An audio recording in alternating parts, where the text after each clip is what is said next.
It was my own fault. It was my own fault. I'm kind of an idiot at times. I totally forgot. You know what? It's just that the time just gets away from me. It sneaks up on me.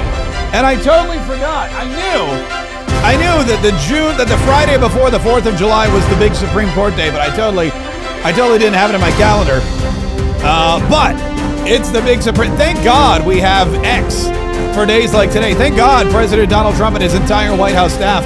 Thank God they're out there diligently posting all the information that I need so that I can bring it to you. And we're going to get to that here in just a minute. What's up? This is Mark Kaye Saves the Republic, and we are, man, I'll tell you what, has any president won as much in such a short period of time as President Donald Trump has won in such a short period of time? This guy, you know, and when they try to tell you that President Donald Trump's not winning, they do it in a stupid way. Like, he didn't bomb Iran enough, according to this really unreputable report from the Pentagon that we got from a source that we won't name. That's how the Democrats work. But no, the fact of the matter is President Donald Trump is winning every single day. And today, some of the biggest wins. The Supreme Court, holy cow. I had a meeting for the campaign, which I'll tell you about in just a minute. And after my campaign meeting, I rushed home because we got a lot to do. But the news was just breaking. And then all of a sudden, Donald Trump comes out. Donald Trump decides, and this is why Donald Trump is great. Donald Trump decides that he's going to come out and he's going to do an impromptu press conference after the Supreme Court ruling. And when Donald Trump does an impromptu press conference, it lasts for a very long time. So I raced home from my campaign meeting and I said, okay, I'm going to watch this press conference so I can get an idea of what's going on. And then it ended and I was like, oh my gosh, the show's starting in just a minute. So I grabbed a couple eggs, a slice of toast, a cup of coffee. And then I came in here. I'm like, well, we're just going to roll with it. But here it is, Donald Trump walking into the White House press room. The Supreme Court has delivered a monumental victory for the Constitution, the separation of powers, and the rule of law in striking down the excessive use of nationwide injunctions. This morning, the Supreme Court has delivered a monumental victory for the Constitution, the separation of powers, and the rule of law in striking down the excessive use of nationwide injunctions to interfere with the normal functioning of the executive branch. The Supreme Court has stopped the presidency itself. That's what they've done. And really, it's been an amazing period of time this last hour. There are people elated all over the country. I've seen such happiness and spirit. Sometimes you don't see that, but this case is very important. I was elected on a historic mandate, but in recent months we've seen a handful of radical left judges effectively try to overrule the rightful powers of the president to stop the American people from getting the policies that they voted for in record numbers. It was a grave threat to democracy, frankly, and instead of merely ruling on the immediate cases before them, these judges have attempted to dictate the law for the entire nation. In practice, this meant that if any one of the nearly 700 federal judges disagreed with the policy of a duly elected president of the United States, he or she could block that policy from going into effect or at least delay it for many years, tie it up in the court system. This was a colossal abuse of power which never occurred in American history prior to recent decades. And we've been hit with more nationwide injunctions than were issued in the entire 20th century together. Think of it, more than the entire 20th century, me. I'm grateful to the Supreme Court for stepping in and solving this very, very big and complex problem, and they've made it very simple. I want to thank Justice Barrett, who wrote the opinion brilliantly, as well as Chief Justice Roberts, and Justices Alito, Gorsuch, Kavanaugh, and Thomas. Great people. All right, so let's talk about Amy Coney Barrett here for just a minute. Amy Coney Barrett has been on the outs with the MAGA. Amy Coney Barrett the MAGA has not been very happy with her because of some of her opinions and her rulings and the fact that she sided against President Donald Trump in a lot of these cases. But now Amy Coney Barrett, not only did she write the opinion on this particular ruling, but man, she decimated, like she ripped to shreds. She literally, in a Supreme Court ruling, called Justice Ketanji Brown Jackson a moron. I mean, literally said this woman has no clue what she's talking about. This was, of course, and we all remember the DEI hiring of Justice Ketanji Brown Jackson by Joe Biden. Joe Biden, who I guess thought he was doing it, the good thing, the noble thing, the super liberal thing by getting up there and saying, I don't know who's going to be the justice, but I know this. It's going to be a black woman. I don't care if they're qualified or they know law. It's black woman. That's all he said. He said it's going to be a black woman. And all the white women who were up for grabs were like, wait, SOB. And then all the white men who were up for grabs, like, what? Even the black dudes who could have potentially been a Supreme Court justice were like, oh my God, this is taking it way too far. Joe Biden, all he's gonna do is pick a black woman. And now Justice Jackson's lack of, I guess, experience or qualifications is coming back to bite her. And Amy Coney Barrett's all like, ladies and gentlemen, please let me explain to you exactly how inept this woman is. This is from the actual decision. Amy Coney Barrett wrote, we will not dwell on Justice Jackson's argument, which is at odds with more than 2 centuries worth of precedent, not to mention the Constitution itself. We observe only this. Justice Jackson decries an imperial executive while embracing an imperial judiciary. Boom, mic drop. In one fell swoop, Amy Coney Barrett is trying to tell everybody, hey, look, I'm the judge you always thought I was. And to prove it, not only am I going to write an opinion that rules in favor of President Donald Trump and gives him back the powers that the Democrats and the judiciary are trying to steal from him. Not only does it do that, but I'm gonna pimp slap Ketanji Brown Jackson on the way out the door by saying she's at odds with 2 centuries worth of precedent. And oh yes, also the Constitution of the United States of America. She's all like, Amy Coney Barrett's all like, hey, Ketanji, Constitution. You ever read this thing? You need a copy of it? We should all send Ketanji Brown Jackson copies of the Constitution so that she won't be embarrassed by her fellow justices anymore. But that I haven't read the full ruling, so I don't even know what Justice Jackson's argument was. I'm gonna have to get back to that. Like I said, this thing just broke. It just came out moments ago, and I still haven't even gotten to go through all, because that was just one of many rulings. You know what the other one was? Birthright citizenship. The ruling against parents not being able to remove their children from schools because of the LGBTQ books in the library. Here's Attorney General Pam Bondi. Americans are finally getting what they voted for. No longer will we have rogue judges striking down President Trump's policies across the entire nation. No longer. Today, in the 6-3 opinion, Justice Barrett correctly holds that the district court lacks authority to enter nationwide or universal injunctions. These lawless injunctions gave relief to everyone in the world instead of the parties before the court. As the Supreme Court held today, they turned district courts into the imperial judiciary.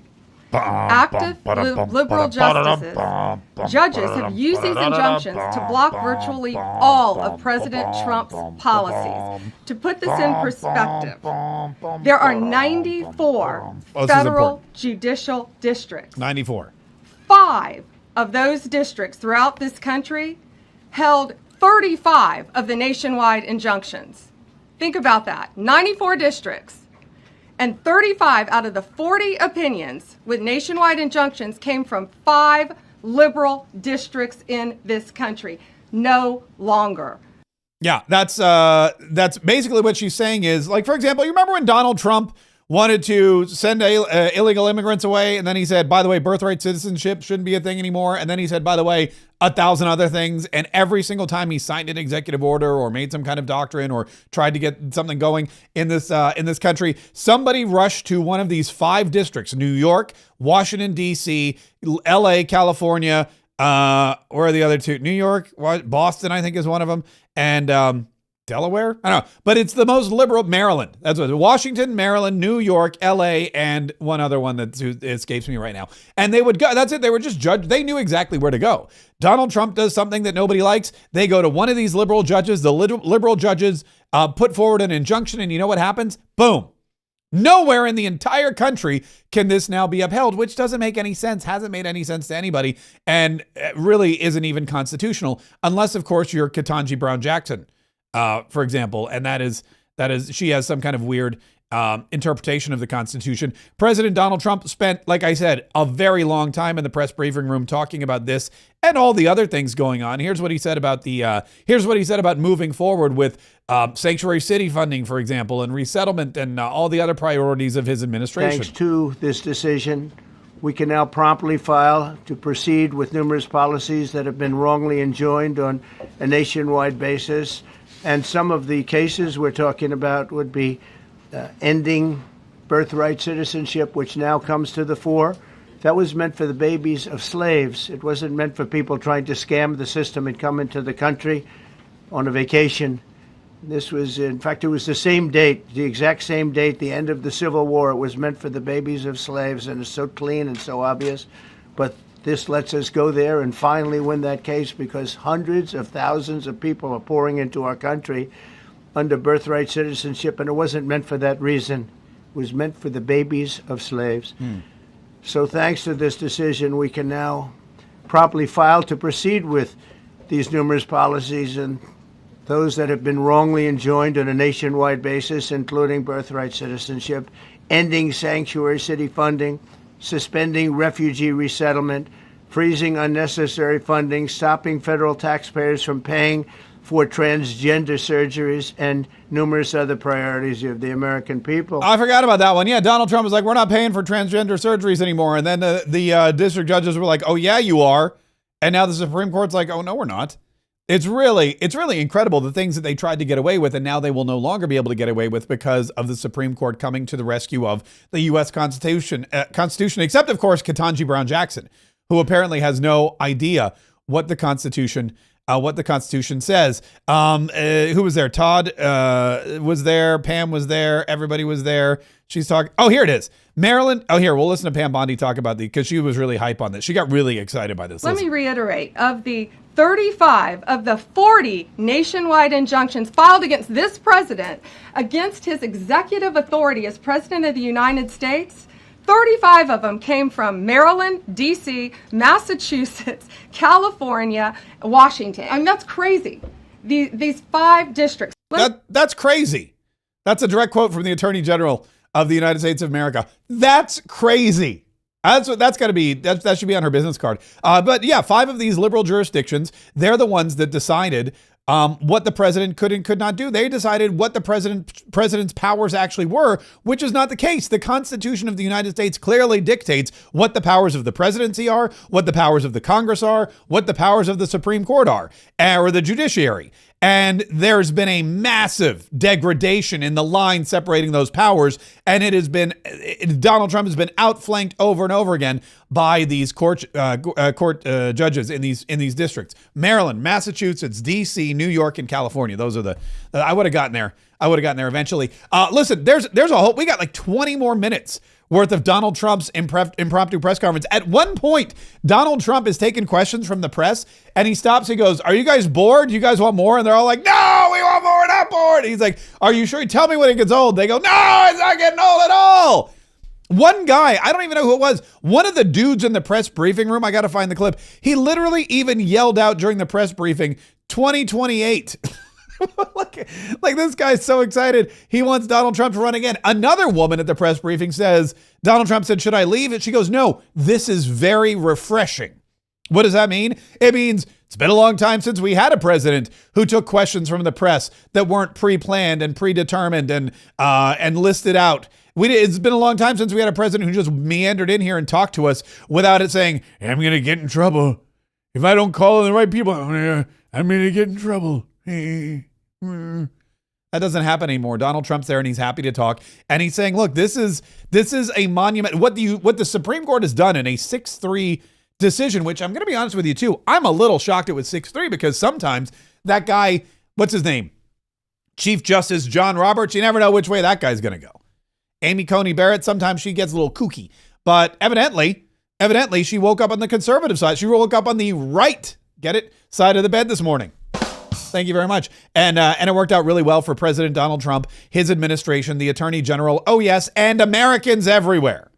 we are all better off for what happened today. Here's the question, or here's something Donald Trump said about, bringing back the Constitution, which is great. What would you say to Americans who fear that this is more and more concentration of power in the White House and the executive? Well, this really brings back the Constitution. This is what it's all about. And this is really the opposite of that. I mean, the question is fine, but it's the opposite.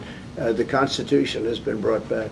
I mean, what an idiotic question, by the way. This guy's saying, what do you say to Americans that say this brings more of a concentration of power to the president? It doesn't. It returns to the president, the powers that the courts, it basically tells the courts, stop. Basically, what happened today is these judges got together and they said to the courts, stop it. We know what you're doing. You're trying to legislate from the bench. Stop it. We know what you're doing. You're rogue judges. You hate Donald Trump. You're all Democrats. And you're using your power to stop him from being the president of the United States, which the American public, not just the Electoral College, but the popular vote, we all decided. We all went to the ballot box. We said, Trump, you Trump, me Trump, everybody Trump. You guys, should we do Trump? All right. Trump all around. And Kamala Harris didn't win the popular vote. She didn't win the electoral vote. She didn't even beat Joe Biden. That's how bad she was. Everybody wanted Donald Trump back. They wanted the mandate. They wanted the border shut down. They wanted the mass deportations. They wanted the better economy. They wanted inflation to go. They wanted Iran to not have nuclear weapons. They wanted peace in the Middle East. They wanted lower taxes. They wanted everything that Donald Trump is delivering. They also didn't want to pay for transgender surgeries. They also didn't want to have their kids forced to listen to LGBTQ books and performances in school. They also wanted to make the decisions about their kids' education. They also didn't want to get spied on by the FBI when they, went to church or PTA meetings. This is what Americans told President Donald Trump. We said, we don't want men competing in women's sports. We don't want them in the locker rooms. We don't want them, wandering into the women's bathroom at the airport or anywhere else. We don't want to pay for sanctuary cities, and we don't want Medicaid coverage for illegal aliens. In fact, we don't want a lot of what we're spending money on. We would like you to doge the government, save us money, cut all of the government programs, and make sure that the Democrats can no longer abuse their power for their own personal and financial gain. That's what we told Donald Trump. It was very simple. There's no question about it. And Donald Trump went to do that, and the Democrats flipped out, and they used the only power they had, which was the judiciary. Not even all of the judiciary. The only power they had was in Massachusetts, D.C., Maryland, California, and New York. And now, thanks to the Supreme Court, they don't even have power there.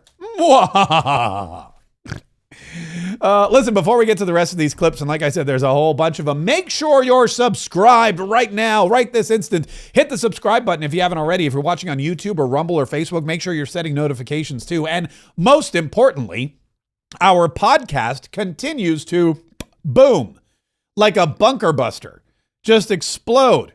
It just digs down inside and just boom, it's just exploding podcast numbers. We're really excited for how much growth we have, not just with this podcast, Marquez Saves the Republic, but with the 47 Daily podcast as well. Remember, we are podcasters first and foremost, and that's why we're independent journalists who are able to bring you all this information, the truth, mind you, I'd like to point out, every single day, because we are independent, which brings me to Super Chats. It's Friday today. And I know that for a lot of people, that means payday. And if it's payday for you, let's make it payday for me.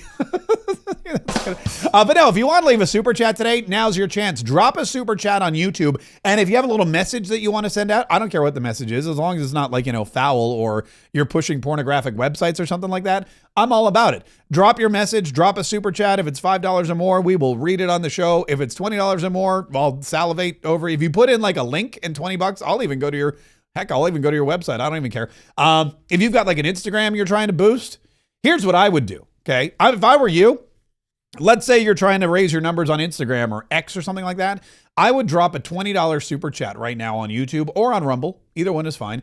And say, hey, Mark, you should follow me on Instagram. Here's my handle. And then put your handle there.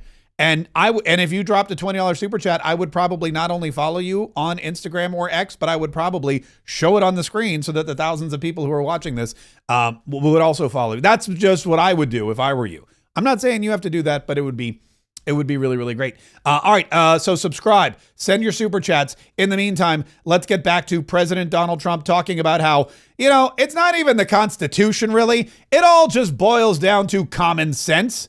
which to the Democrat, those are the Democrats' two least favorite words. This is really also a decision based on common sense. It didn't work the other way. It was a disaster where somebody from a certain location in a very liberal state or a liberal judge or a liberal group of judges could tie up a whole country for years because their decision would sometimes take years to overturn. We've overturned many of the decisions, but it would take years to do it. And we have to act quickly when it comes to illegal immigration. We have murderers, killers, we have drug dealers, we have what they've allowed to come into our country should never be forgotten. It should never be forgotten what they've done to our country.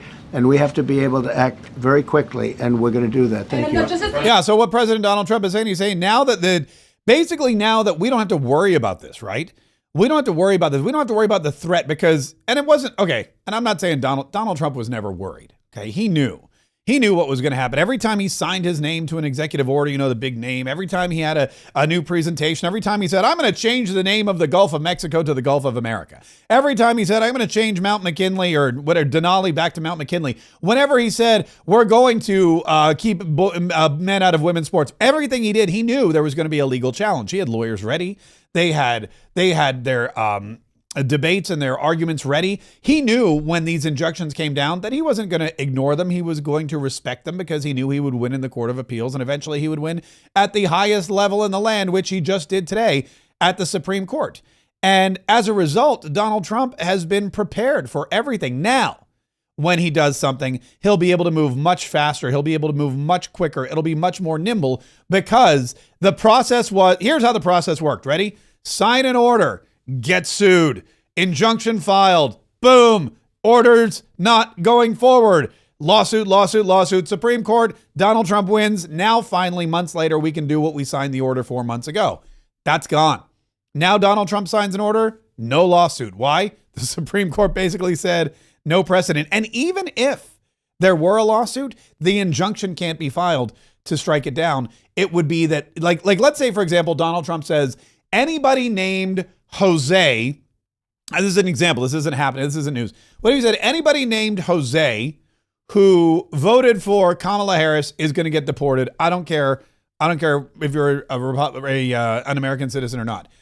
There could be no injunction now to stop that. So all these Jose's who voted for Kamala would be like, ay caramba. But then, it would go on until, of course, that was deemed unconstitutional. Anyway, that's where we are today. So Donald Trump is going to be able to move very nimbly. And one of the big things, of course, we talked about, there's all kinds of things that get caught up in this. This one ruling allows for all of these other things to go forward. Like, for example, parents having a choice as to what their kids learn at school. Sir, on the transgender ruling, the Supreme Court ruling that parents with religious objections can pull their kids out of public school lessons that use LGBTQ materials. Pam brought it up. Your reaction to that ruling today, sir? I think the ruling was a great ruling, and I think it's a great ruling for parents.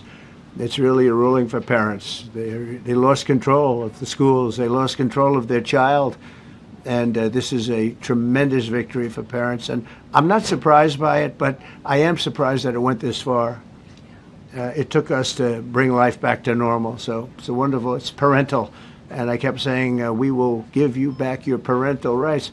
They were taken away, and this is a tremendous victory for parents. Yeah. That's a great point, too. Look at Donald Trump saying it shouldn't have gone this far. How did it go this far? The Supreme Court? We had to take this all the way to the Supreme Court to say, hey, parents have a right to tell teachers not to read LGBTQ books to their kids. Parents have a right. The Supreme Court had to file an actual decision to say parents have the right to educate their children any way that they see fit. That's how messed up our government education system is. That's how bad the Department of Education is. That's why Donald Trump wants to get rid of the Department of Education, which I hope he's still doing. I hope dismantling the Department of Education on the federal level is still in the plan, because these kinds of rulings and these kinds of problems, these kinds of attacks on parents are exactly the reason why we need to rein in. Sir, on the transgender ruling. Or why is that playing again? Or just destroy that particular organization. It's one of those things that just, there's no basis for it. There's nothing good that can come of it. And we'd all be better off if the states were able to run the education departments in their individual states as the founders and the Constitution warranted or demanded or really planned for. Listen, there's more with the Donald Trump. There's more with this Donald Trump press conference. He talked about Iran. He talked about everything else. But I have a guest who's been waiting very patiently, and I want to get to her because she's amazing. Elizabeth Pipko. She's been on the air a couple times before. I think we got her. All right, so this story is literally breaking now, which I know because my next guest is on her phone, which is how everybody, that's how we all do research these days. Please welcome Elizabeth Pipko, former Trump campaign aide, who is one of the most knowledgeable people when it comes to President Donald Trump's agenda because she was there when he was running for office. And, I have to tell you, and you know this better than anyone. And by the way, thank you for being here. We appreciate it. Thanks for having me. Yeah, always good to see you. Donald Trump's agenda has not wavered. And whether it's the big, beautiful bill or bombing Iran or anything else, I mean, this is what the guy ran on, correct? Just to refresh everyone's memories? Correct, yes. I'm not understanding the drama apart from people obviously trying to get clicks. But if you have listened to Donald Trump literally ever, and I'm talking even before he announced in 2015 that he was running for president, you would have no questions about anything that he's done lately. So I'm a little confused by all of it. But like you said, I'm proud to have been there from day one and worked for him from 2016 to that victory in 2024. And I think I understand him pretty well. But I think anyone that wanted to do 5 minutes of research would realize this is the exact same Donald Trump that he has always been. That 5 minutes of research is way too much research for any average mainstream media journalist. And you know that. Probably true. As well as I do. Now, speaking of research, all right, you've got your phone open. The Supreme Court, I mean, just bombshell after bombshell today. What are the big headlines that you see there? What's coming up? I mean, my favorite is the CNN one that I just saw, which says Supreme Court limits ability of judges to stop Trump, which is how they're going to continue talking about it and reporting on it. But it's true. I mean, this is literally the Supreme Court saying, hey, guys, maybe you are overstepping. Maybe you've been called activist judges for a reason. Again, I'm proud to have supported Donald Trump this entire time and have watched him, because every time the media wants to spin his response to one of these court decisions, he actually says, no, we're doing everything legally. I respect the decision of the court. I just think that I'm going to win on appeal afterwards because I think they were wrong on this. He's been very respectful and done everything correctly because this is the American system. But there's a reason that so many people are thinking these judges are overstepping. And it's great to see the Supreme Court come down and say the exact same thing. And it's great to see CNN have to put out headlines like that as well. It's CNN. The Supreme Court tells judges you can't stop Donald Trump, so don't even try.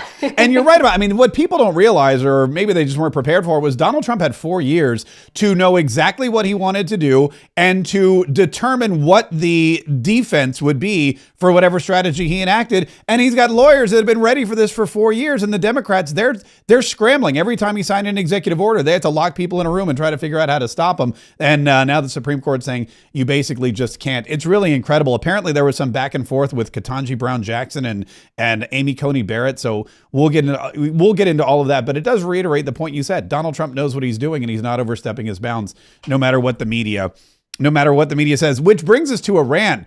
And have you noticed how the narrative about the War Powers Act has kind of subsided, or the unconstitutionality of that attack? What do you think about now? Because you're Jewish and you've been a pro-Israel proponent, rather, for I think pretty much your entire career. What is your take on Donald Trump's attack in Iran and the resulting brouhaha on the left?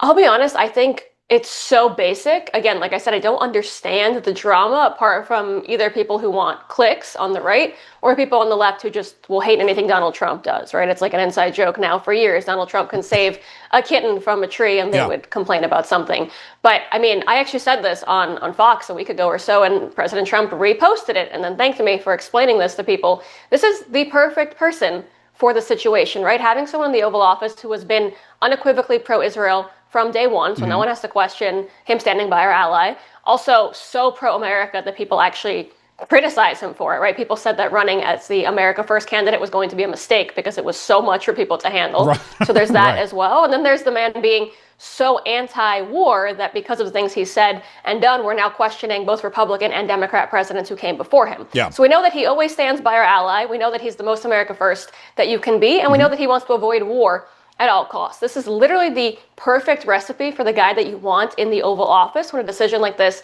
has to be made. He made a decision to work with our ally to keep one of the biggest threats that we or any, Western civilization country has. I mean, the fact is anyone that wants peace is threatened by Iran having a nuclear weapon, right? Yeah. So he made a decision to protect America, to protect Israel, to protect the world. He did it in an incredible way. There were no American troops on the ground. There was no blood lost. He stood by Israel, protected the United States of America, put his foot down on Iran after trying very, very hard, giving them 60 days to come to the table, trying desperately to finish this the diplomatic way. They didn't do that.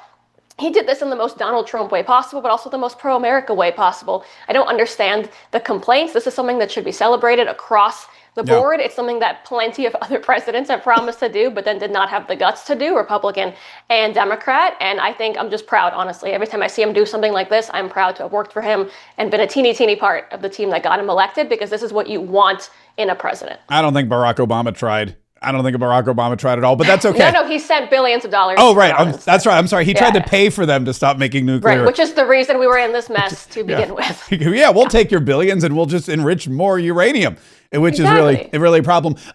You're right about the thing about Donald Trump and Israel and the alliance that they've had. I mean, people don't realize, or maybe they just forget, or maybe they just don't know because they didn't do the 5 minutes of research you mentioned, that Donald Trump literally has a courtyard, a park named for him in Jerusalem.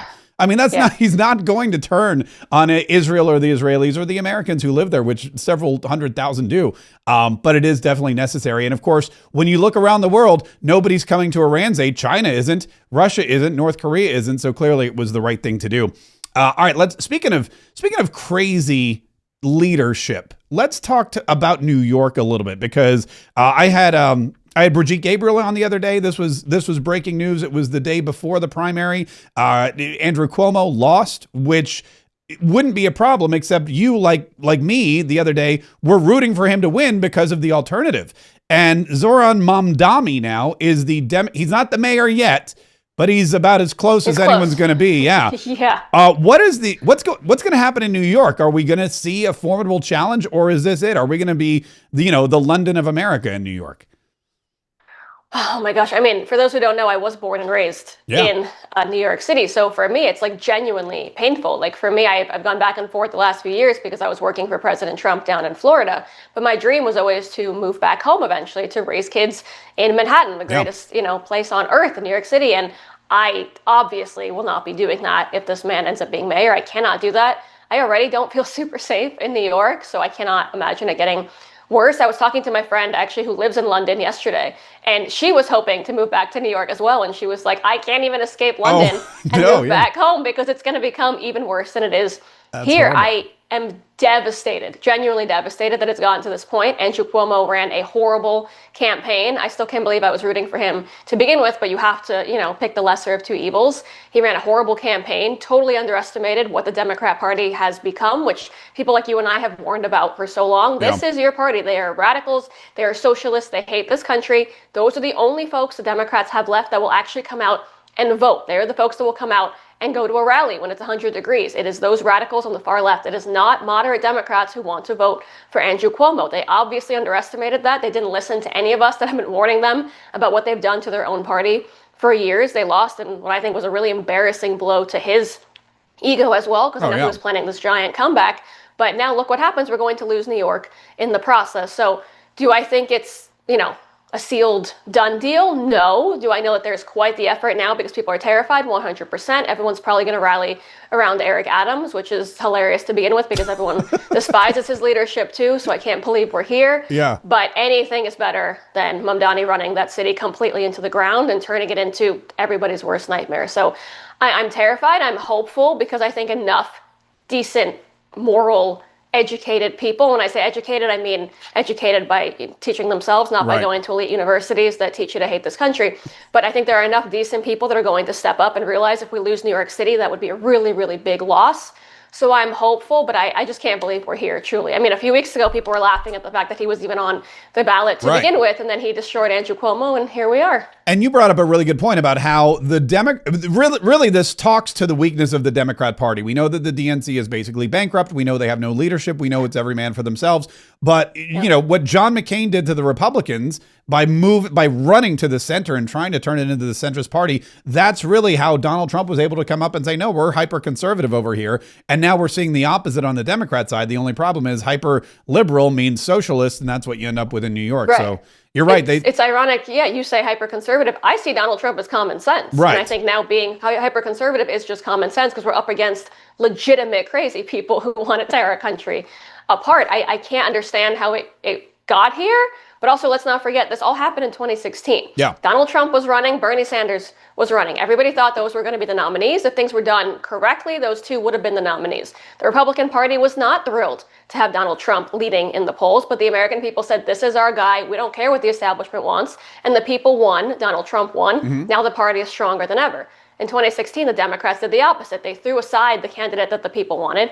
I didn't like him, but if that's what those folks want, that's what they should get. The people should choose their nominee. Yeah. They cheated, they threw him aside, and the party has crumbled ever since. And now we're 10 years later, and Bernie Sanders, at his age and with his crazy views, is still the only person on that side that can fill an arena and get people to vote for his ideas. So it's absolutely insane, but that's where they messed up. You should have listened to the people and seen what they wanted, and then actually tried to fix your party from there instead of lying about the fact that your party has been taken over by socialists. And they did it again with Biden. They wanted Bernie Sanders or Pete Buttigieg, but they got James Clyburn to save Joe Biden's hide. Hey, real quick, and I know you got to go, but before we do, speaking of elite universities where you learn to hate people, you went to Harvard.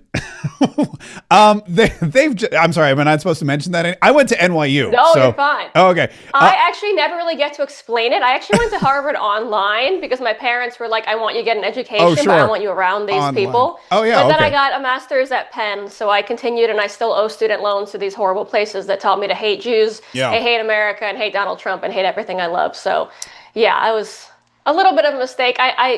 I was proud of my 4.0, but now not so much, because what does that say about me? I mean, look, you're highly educated. I just say Ivy League educated. That's probably the safe way to go. But Harvard just now they're going to be laying people off because of this anti-Semitism that's been running rampant. They, even with their $52 billion endowment, for some reason can't pay their staff, and they're going to be losing some foreign students as well. Is this something that, I mean, they should have seen coming, or is this something that that's going to force them to change their ways, or do you think they're dug in?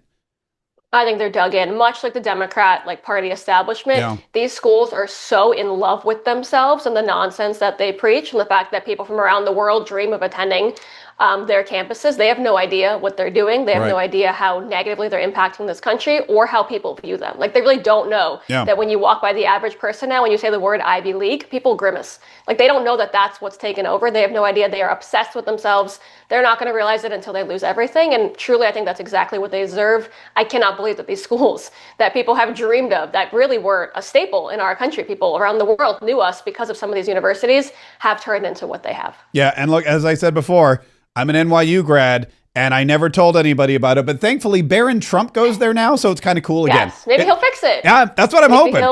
Yeah. If anyone can do it, it's a Trump. That's what I'm hoping. Elizabeth Pipko, hey, thanks so much for joining us. We really appreciate it. I'm going to get back and dive into the Supreme Court stuff. And can we check back with you maybe next month and see what's going on? I'm excited to see what happens with the One Big Beautiful Bill. And I know I know that you're following that very, very carefully as well.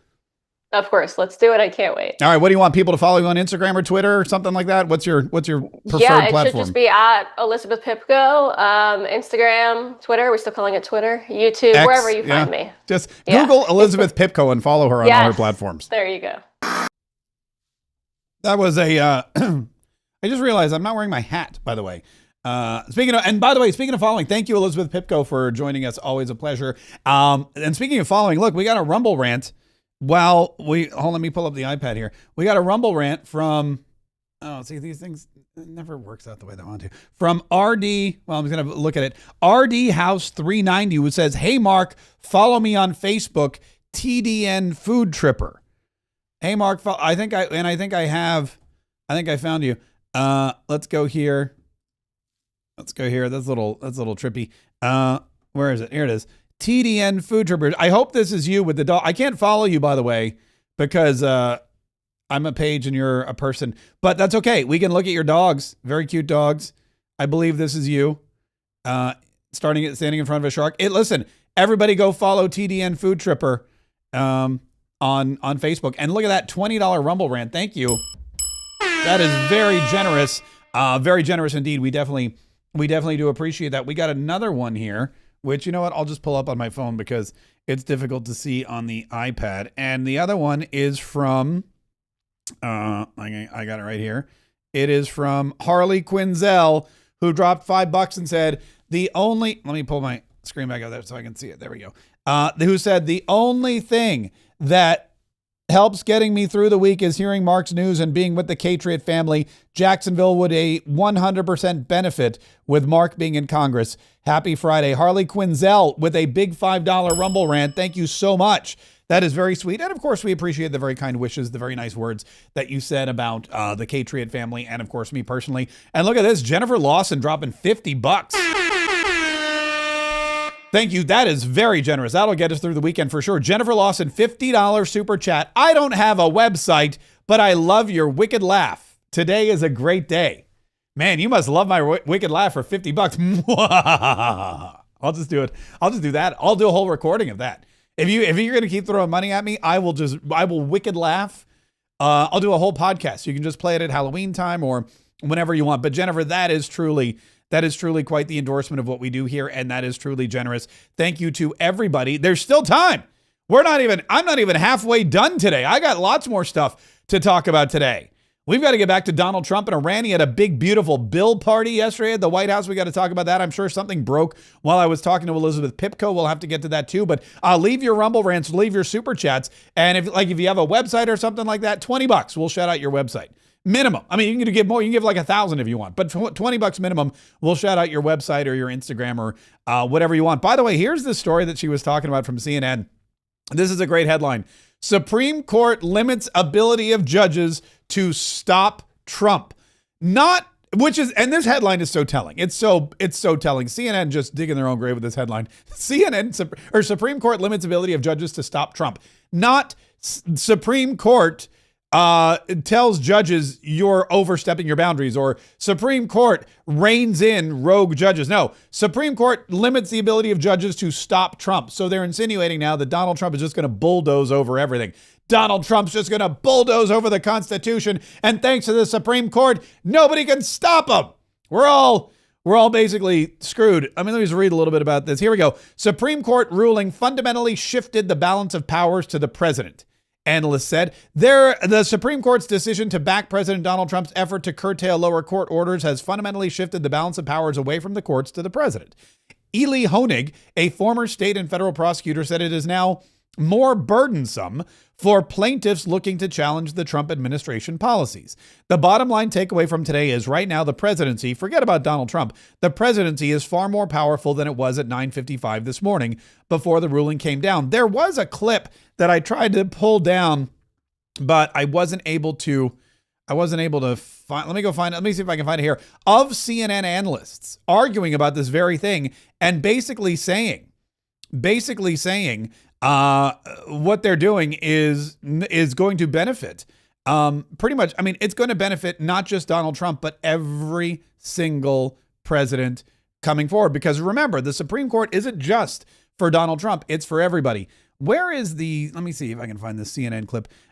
Because it was interesting to me to hear these CNN people talk about what's going to happen now that President Donald Trump has won this court case. What's going to happen now that President Donald Trump is getting his power back from these rogue judges.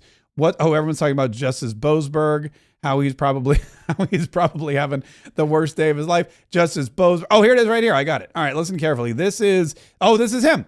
This is Eli Honig, senior legal analyst. Listen to what he's saying about President Donald Trump and this decision. To Donald Trump, multiples of that. And now, finally, this case has made its way up to the Supreme Court. And so we're going to go through this case as quickly as we can. It looks like, at first glimpse, and we're just starting, it looks like the court has put some limits on the ability of district courts, trial courts, to issue those kind of rulings. And it looks like the court has said district courts only have the power to do that in certain very narrow circumstances. So we're going to go through this and get the details soon, but that's the gist. Yeah. All right, that's not the clip I was looking for. Maybe there's you know what? I think I know where it was. I think it was actually on the White House Twitter, which, and again, forgive me, we had so much going on this morning that it It was we were scrambling to get any and everything that we could. This is that's Fox News. Let's go to that's more Fox News. There was, like I said, I'll look for this clip while we continue. But the basis is, the fact of the matter is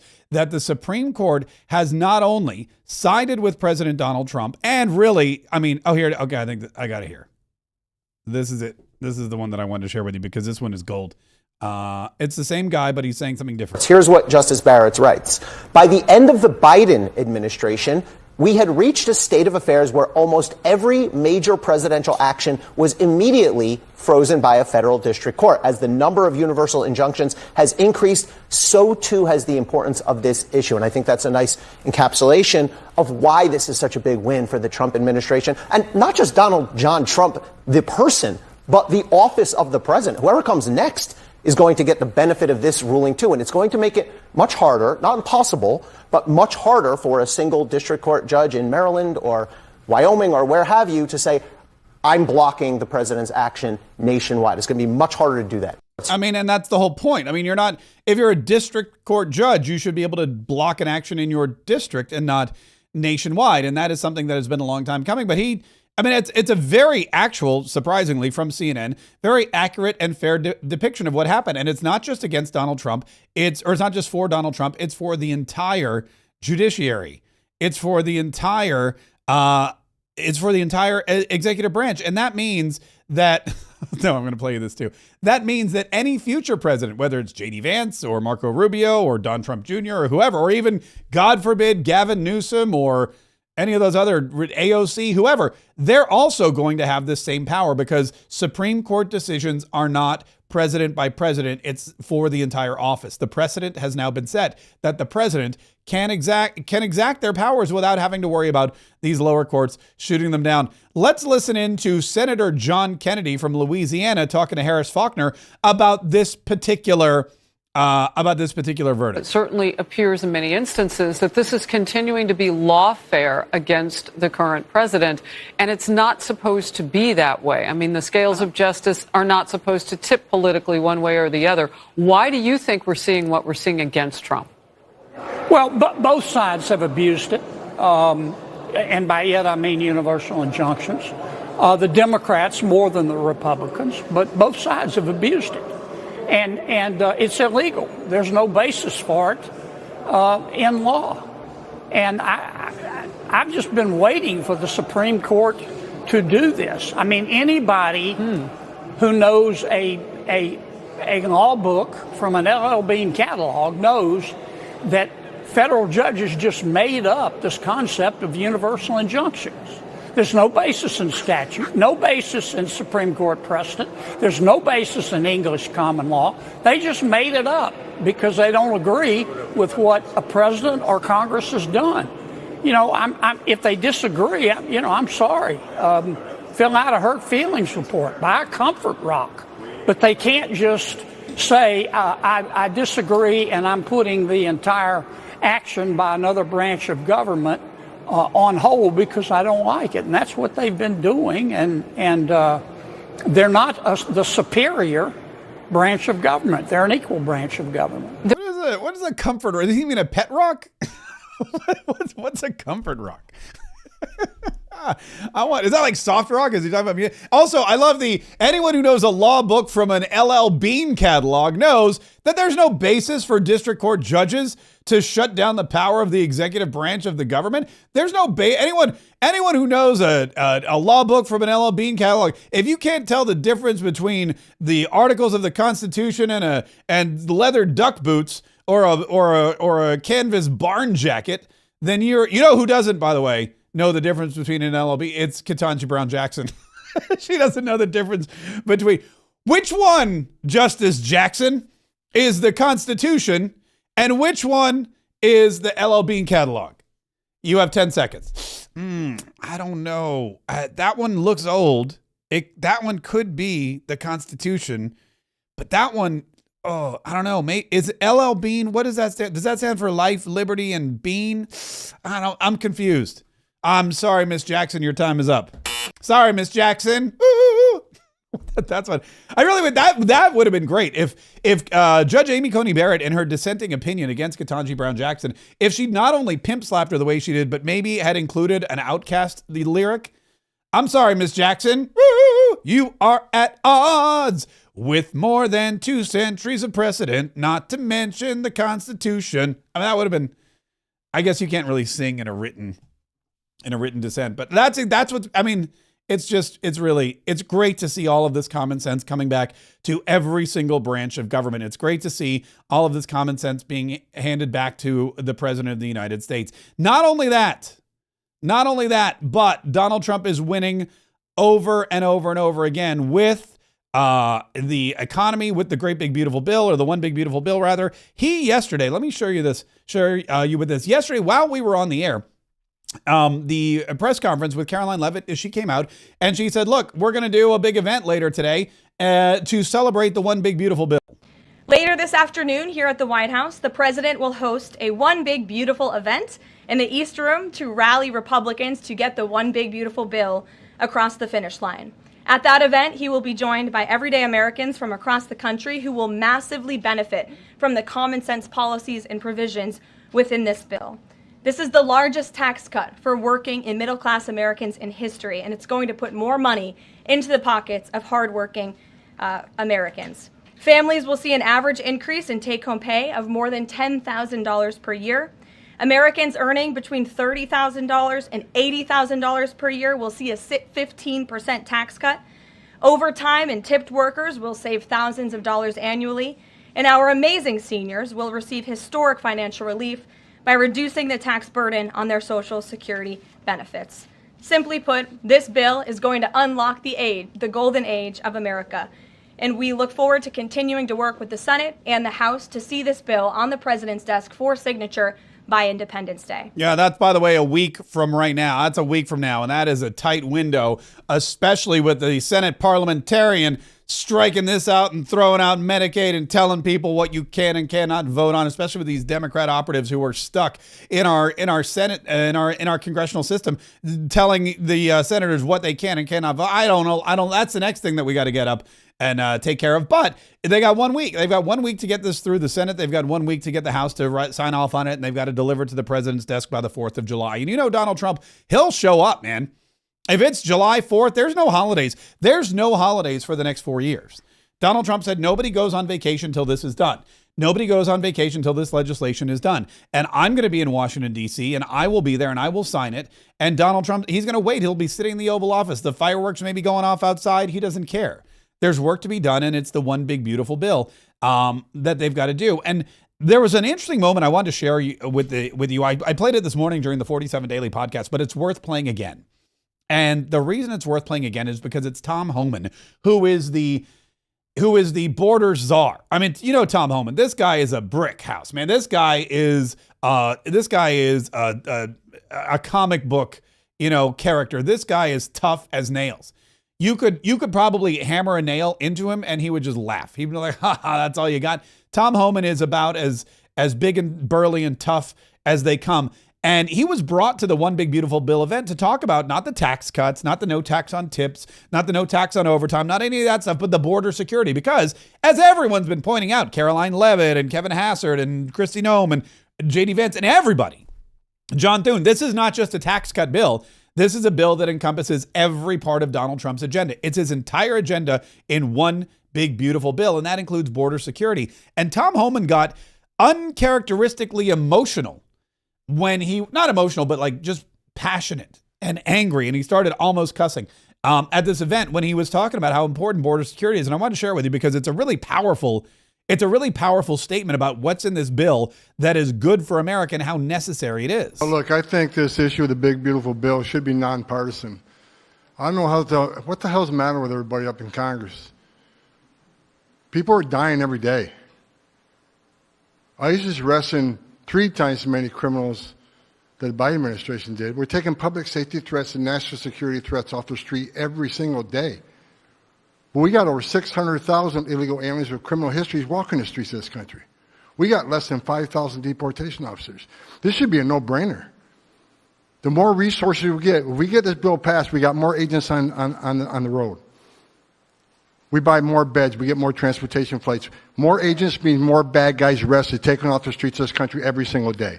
Every day we arrest a public safety threat or national security threat. This makes this country much safer. Who the hell would be against that? And I get irritated. I get pissed off because I'm sick of meeting angel moms and dads. You want to talk about family separation? They bury their children. So I've done this since 1984. I've worked for 6 different presidents. No one has had the success of the Trump administration. We got the most secure border in the history of this nation today.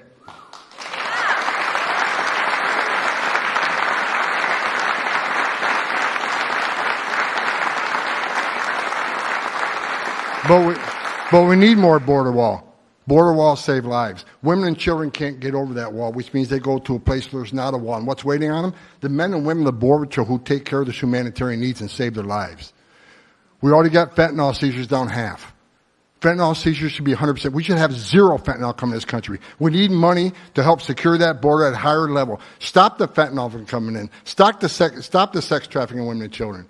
Stop the known inspected terrorists coming across that border. Right now, I was looking at the stats today. ICE is arresting a record number of known suspected terrorists in this country, along with the FBI. With more money, we can arrest more of these people, make this country safer. This is a nonpartisan issue. Let's make this country safe again. So to the Democrats and the Republicans and the Independents, I don't care who you're from, pass the bill so we can make this country safe, so we can stop the violence against ICE officers. Let's make this country safe again. And without that bill, it's going to be a hard road. We got a lot of people to look for, a lot of people to arrest, a lot of national security threats we know are in this country. We need to find them. We need more money to do that. We need more agents to do that. For God's sake, let's pass this bill and get this done. Look at that, Tom Homan. Tom Homan just telling it like it is. What the hell's wrong with you people on Capitol Hill? Go and pass this gosh darn bill. It's really, and again, we dove into it really a lot more in the 47 Daily podcast today because, well, before the Supreme Court, that was the big news, and it still is. And there's a lot in this bill that's great, and there's a lot in this bill that's going to be passed, and there's a lot in this bill that's going to help not just border security, but there's the $1,000 Trump accounts for the kids. And as Kevin Hassett tells us over and over again, it's going to be paid for with the economic growth that Donald Trump is bringing into the country, the tariff revenue, which, by the way, I mean, there was a question President Donald Trump was asked about the tariffs, and I want to see if I can find it because he said it was the best question anyone had ever asked him. And basically what happened was, oh, here it is right here. This is here, we'll have Donald Trump again talk about the one big beautiful bill because it's his favorite topic. And it is something that he's trying to push over. He's trying to push over the edge. But listen to this. Here's President Donald Trump on the one big beautiful bill. Look, it's a great bill. It's a massive tax cut. If it's not approved, your taxes will go up by 68%. Think of that, 68, a record, the highest in the history. The Democrats won't approve it only because politically it's so good for the Republicans. The Democrats aren't approving it. But think of what they're not approving. They're not approving border security. We've done a great job at the border, but we have to add some wall. We have to do various things. We have no money for that. We have no money for the border. We have no money for so many things. But if the Democrats, it'd be interesting to see if we get any Democrat votes. We should. If I were a Democrat, I would absolutely, maybe Fetterman, because he seems to be the most sensible one lately. If I were a Democrat, I would vote for this bill all day long because it's tax cuts and so many other things that are common sense. They're basic things. I think they're doing fine. I would love, by the way, if John Fetterman voted for this bill. I don't know if he's gonna. I know that the Democrats have tried to destroy him. I know that the Democrats have turned on him. I know that they're spreading rumors and lies about him. I know that his staff is being forced out. Basically, when Fetterman's staff leaves, it's because they're threatened. The rest of the Democrat establishment is like, look, Fetterman's not going to be here forever. And if you don't bail now, you're never going to get another job in Democrat politics. So they bail and they try to leave him high and dry. And they're doing that because John Fetterman has common sense. And the Democrats don't like that. They don't appreciate that. They don't want that. They want somebody who follows the leader, and John Fetterman does not do that. So I would not be at all shocked if Donald Trump's prediction came true and John Fetterman voted with the Republicans on the one big beautiful bill. But listen to this question because this is telling. This is telling about how effective President Donald Trump's policies have been so far. President, a leading global economist just did a 180 and says your tariff plan, you may have outsmarted everybody with it. What is your message? I love this. I love this question. This is the favorite. This is the best question I've ever been asked because I've been going through abuse for years on this. Because as you know, we're taking in hundreds of billions of dollars, no inflation whatsoever. But, Mr. President, what is your message to critics who think your tariff plan will cause a recession? I think they should go back to business school. It's so obvious. It's so obvious. I mean, we're taking in billions and billions of dollars from China and a lot of other countries. And that is something that Donald Trump has repeatedly said. We will offset the cost of the bill. We will pay down the deficit, not because we're not going to do everything we promised, which is cut taxes, but while cutting taxes, we will increase our revenue.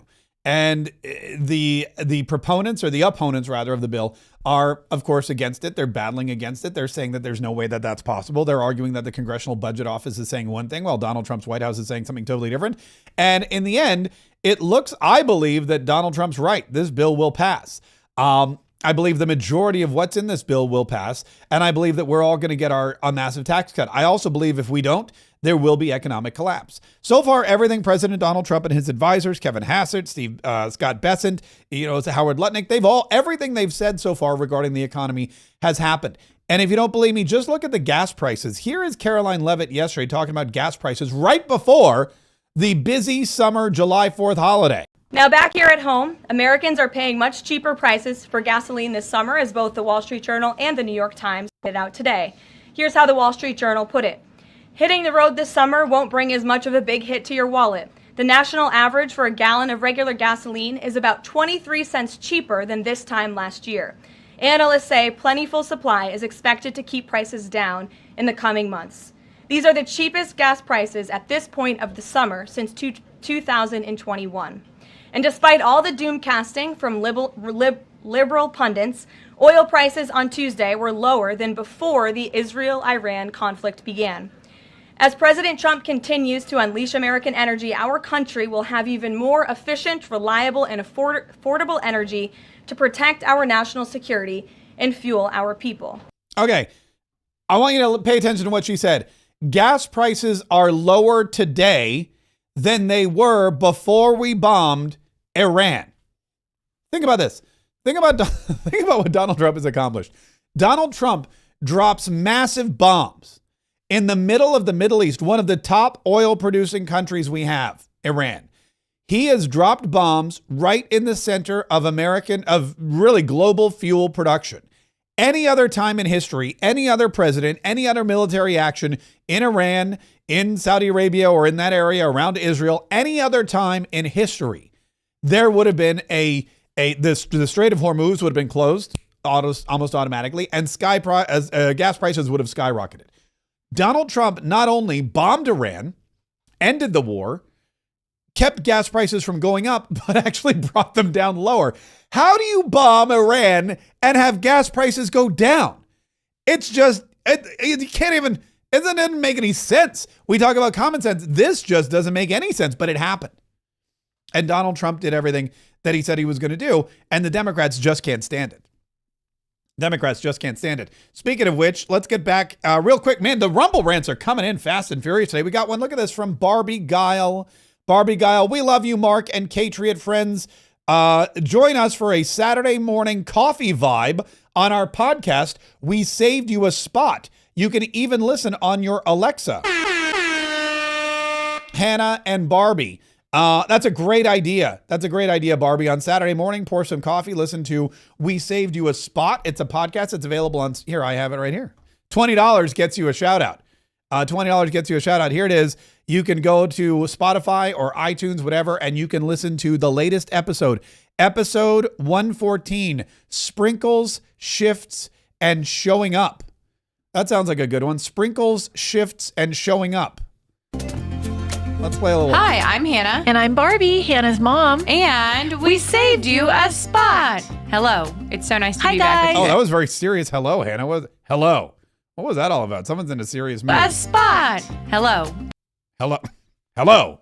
Let's get down to business now. It's so nice to be back with you guys.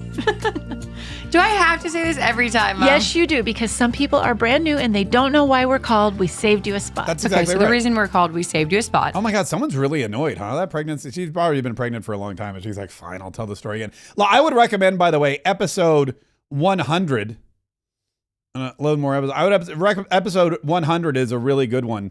If I can, you have to go down a little bit. Here we go. Episode 100. Mark Kaye is back. That was a solid one. If you're looking for something to listen to with your morning coffee, I would recommend this one's a good one. Hi, I'm Hannah. And I'm Mark Kaye. Yeah, there you go. And I don't know. It sounded.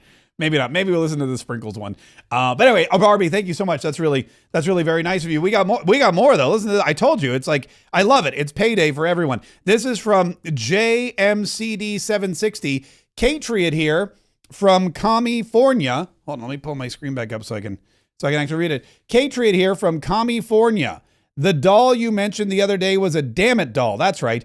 I sent you the first one. Then someone sent you a red, white, and blue one. Keep up the good work.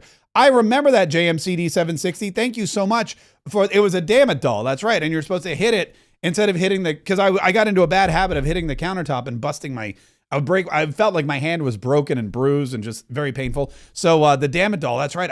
I appreciate you sending me those. I did get two. I did get multiple damn it dolls. Also now for whatever reason, it's not focusing back. I'm a little blurry. That's all right. We'll fix that. We'll fix that in just a minute. What else? Is that it? Is there another one? Did I miss one? Let me see.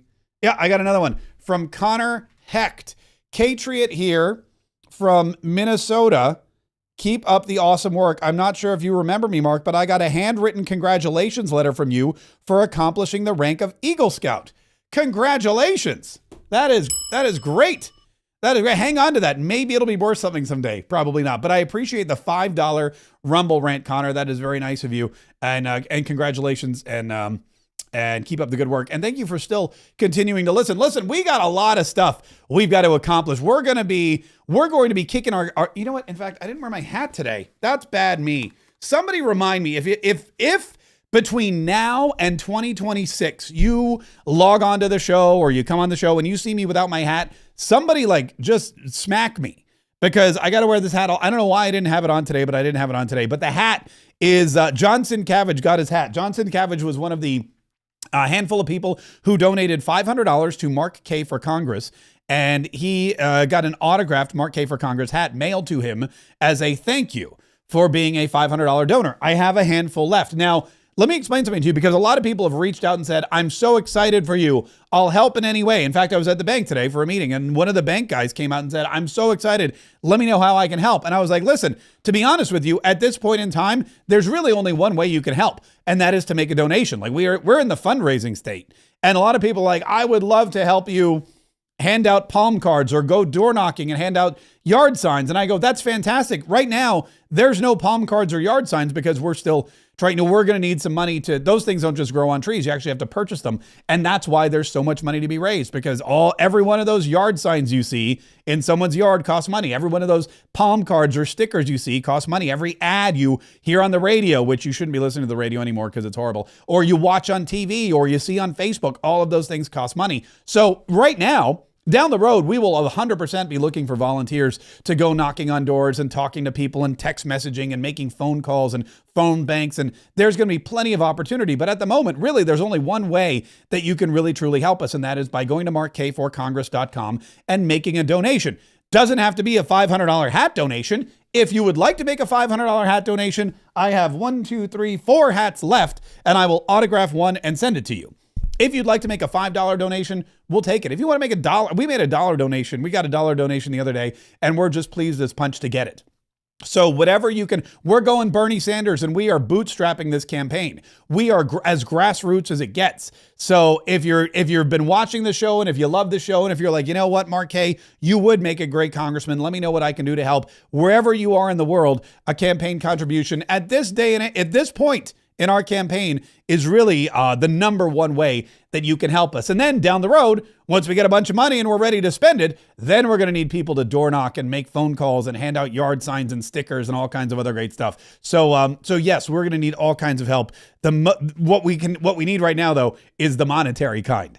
Mark Kaye for Congress.com. Listen, thank you so much for joining me today. It was a fun day. We had so much to cover. We covered so much. Thanks to Elizabeth Pipko for joining us and sharing her thoughts. Don't forget to follow her on all her social media. Thanks to President Donald Trump for the extended press conference, which was so much fun. I love those. I love those things. And don't forget to subscribe. Don't forget to set the notifications. Don't forget to download this podcast every single day, or better yet, just tell iTunes and Spotify to download this podcast for you every single day so you don't miss a word. Words are power. Words are important. Words change the world. Words can entertain you and inform you and hopefully inspire you and maybe even enlighten you. And if my words do that every single day, well, that's why I do this every single day. So make sure you're subscribed. Make sure you listen. Make sure you share this message with other like-minded, liberty-loving, freedom-defending patriots so we can continue to grow our ranks, build up our numbers. And that way we'll be ready, not just to fight, but to win and save the Republic. Have a great weekend, everybody.